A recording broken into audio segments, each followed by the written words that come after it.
నమస్కారం. ఈరోజు మీ యొక్క గూగుల్ ప్లస్ అకౌంట్ నుంచి టెక్స్ట్ని ఏ విధంగా షేర్ చేసుకోవాలో మనం నేర్చుకుందాం.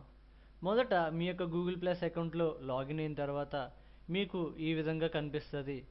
ఇక్కడ మీరు చూసినట్లయితే ఇక్కడ చిన్న విండో మీకు కనిపిస్తూ ఉన్నది. ఇక్కడ కింద మీరు చూసుకున్నట్లయితే టెక్స్ట్, ఫొటోస్, లింక్ అనే రకరకాల ఆప్షన్లు కనిపిస్తూ ఉన్నాయి.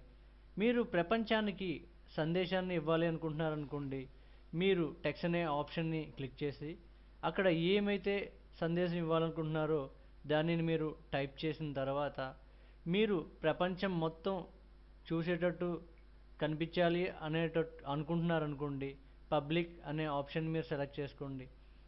లేదు, నా యొక్క ఈ మెసేజ్ ఎవరికి కనిపించకూడదు, నా స్నేహితులకి మాత్రమే కనిపించాలి అని మీరు అనుకున్నట్లయితే ఇక్కడ కనిపిస్తున్న ఈ యొక్క ఆప్షన్ మీద క్లిక్ చేస్తే ఆ పబ్లిక్ అనేది డిలీట్ అయిపోతుంది. తర్వాత మీరు ఇక్కడ క్లిక్ చేసి యువర్ సర్కిల్స్ మీద క్లిక్ చేసినట్లయితే మీ యొక్క సర్కిల్లో ఉన్నవారు అనగా మీ స్నేహితులు లేదంటే మీ యొక్క బంధువులు లేదా ఇతరులకి మాత్రమే ఈ యొక్క టెక్స్ట్ షేర్ చేసుకోవడానికి వీలవుతుంది. లేదు, నేను వారితో కూడా షేర్ చేయాలనుకోవట్లేదు, కొంతమందికి మాత్రమే షేర్ చేయాలి అనుకున్నట్లయితే దీనిని కూడా డిలీట్ చేసి మరలా అక్కడ క్లిక్ చేసి ఫ్రెండ్స్ అనే ఆప్షన్ మీరు సెలెక్ట్ చేసుకున్నట్లయితే ఈ ఫ్రెండ్ సర్కిల్లో ఉన్న మీ యొక్క స్నేహితులకు మాత్రమే ఈ యొక్క మెసేజ్ కనిపిస్తుంది.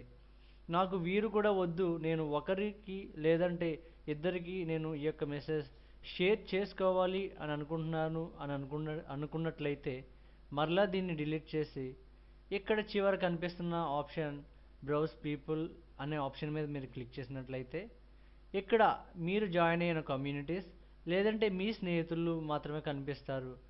అక్కడ మీరు ఏ స్నేహితుడికి మెసేజ్ పంపించాలి అనుకుంటున్నారో వారిని మాత్రమే సెలెక్ట్ చేసుకొని డన్ అని కొట్టినట్లయితే వారు మాత్రమే సెలెక్ట్ అయ్యారు. ఇప్పుడు మీరు షేర్ అనే ఆప్షన్ మీద మీరు క్లిక్ చేసినట్లయితే ఇది ఈ యొక్క వ్యక్తికి మాత్రమే కనిపిస్తుంది.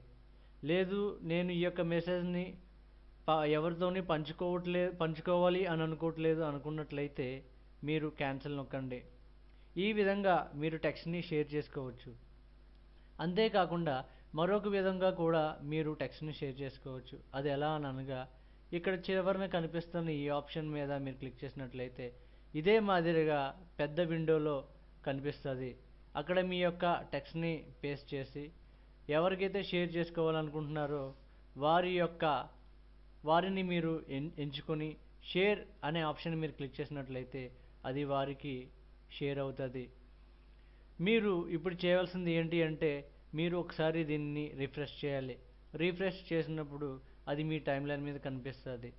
ఇదిగోండి, మనం పంచుకున్నటువంటి ఈ సందేశం ఆ యొక్క వ్యక్తికి మాత్రమే కనిపిస్తుంది. మరి ఈ యొక్క ట్యుటోరియల్ మీకు నచ్చిందని మేము అనుకుంటా ఉన్నాం. నచ్చినట్లయితే మీరు ఈ యొక్క ఛానల్కి సబ్స్క్రైబ్ అవ్వండి. రానున్న ట్యుటోరియల్స్లో మీరు ఎలా కామెంట్ చేయొచ్చు, మీరు ఎలా లైక్ చేయవచ్చు, లేదా మీరు చేసిన పోస్ట్ని ఎలా ఎడిట్ చేయొచ్చు, లేదా దానిని ఎలా డిలీట్ చేయొచ్చో మీరు నేర్చుకోవచ్చు. కాబట్టి ఈ యొక్క ఛానల్కి సబ్స్క్రైబ్ అవ్వాలని మేము కోరుకుంటా ఉన్నాం. Thank you.